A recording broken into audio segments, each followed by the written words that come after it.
Is there a secret sauce?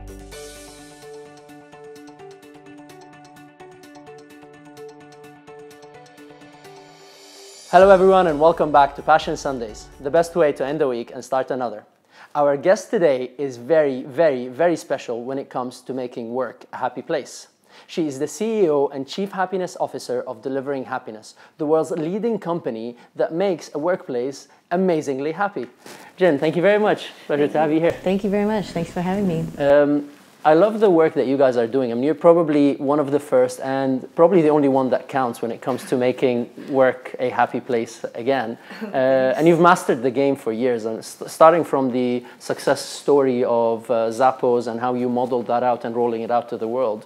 Yeah. And I think I'm going to use the word passion and happiness interchangeably. Okay. So how important is passion for companies?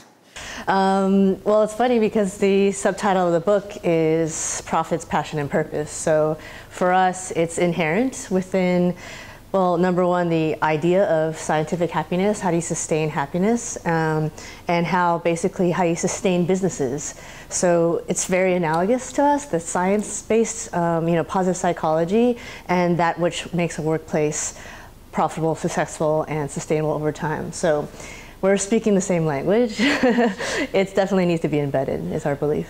So we say it definitely needs to be embedded, but the question is actually the how-to is where you guys have made a difference. Because so many people theorize about what should be, what could be, right. But the reality is you managed to take that from theory into application and have a success story. So what's the magic behind it?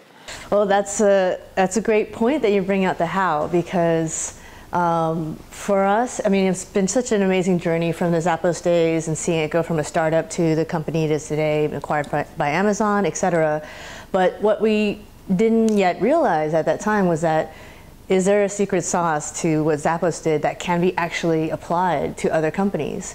And so with all the lessons learned, ups and downs of Zappos, it was just sort of serendipitous in some ways as positive psychology and the science of happiness kept on developing, and these two trains met in a way that unleashed this other side of being able to understand, wow, you can actually make this universal. Happiness is universal for a reason, and so these frameworks should be universal as well.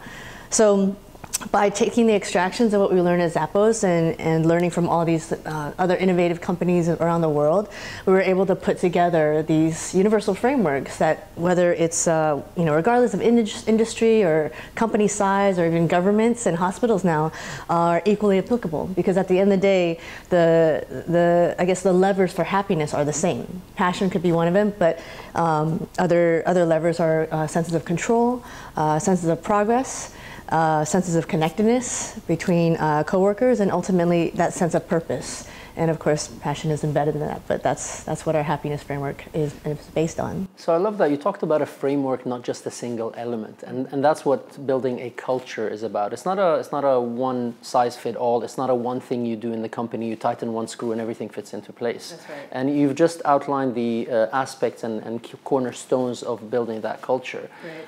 But it takes time for culture to flourish also. What's the usual range when a company starts investing in a process like this before they see impact?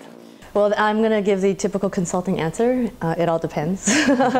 But it really does, because I think one of the biggest factors that go into the time duration is the level of commitment. So if that's high, then we can actually see changes happen within a month or 2 months' time. If that's low and there's no alignment across the company, it could never happen. So it ranges. I mean, for example, a smaller startup, 35 employees, within a few months, after instilling culture, core values, a sense of purpose, they already noticed a 39% increase in sales. Wow. And 92% decrease in monthly absences. Just because people wanted to show up to work all of a sudden. They wanted to be around their friends. They wanted to be engaged in a higher purpose. So amazing. And let's talk about the challenges, because obviously it all sounds good, and we have smiley faces on the business cards, but I'm sure getting to that smile would have taken a lot of work. Yes. So how do you actually find your happiness and your passion when things are getting tough, whether in the business process or in the execution? Because as you said, you might get into a company where the commitment level is low, right, and it takes you a lot more work to make it happen, and that becomes draining to the people who are doing the work. For sure. How do you overcome that? Me personally or with our clients? Both. Well, personally for me, and I think it's kind of an idea of, I call it expectation management, knowing there will be highs and knowing there will be lows.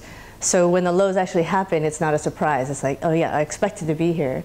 And so for me, coming out of that is aligning myself again with my values and my purpose, no matter what situation it is.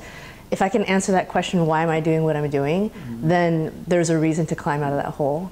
For clients, it's a little different, but I think it's along the same lines and premise of, look, why are you doing what you're doing? Go back to that sense of purpose, that vision. And if they can answer that question, which, you know, not everyone has the answer readily, but actually try to formulate that and know that there's something else bigger than just this immediate problem at hand.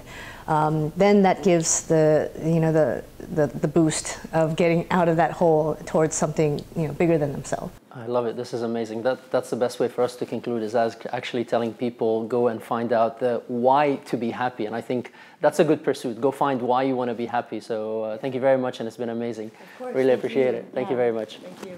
Passion. What do you think? I would really love to hear your opinion. If you'd like to stay engaged, subscribe to our social media channels, and if you want even more valuable interviews and tips and tricks on how to live passionately, then go to MoustafaHamwi.com and subscribe to our Passion Sundays newsletter. Until the next episode, live passionately.